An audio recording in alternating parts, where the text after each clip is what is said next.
Did you ever want to know how clouds were formed? Well, today I will discuss 4 common ways they are formed through convection, convergence, topography like mountains, and fronts.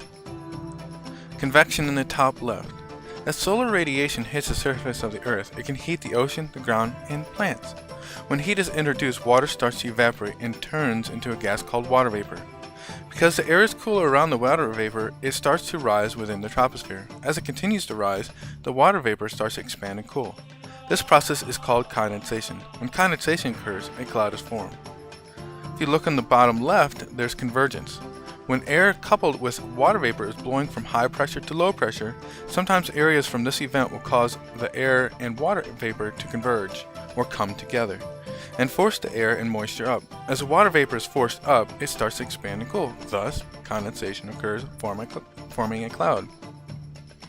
The topography in the top right, you'll see when air and water vapor is forced up a structure like a mountain, the water vapor is lifted up the mountain. As this air and water vapor is forced to rise, it expands and cools. Again, with this reaction, a cloud is born.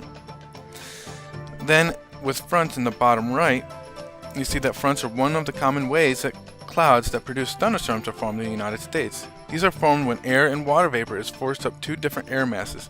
As this air is forced to rise, it will expand and cool.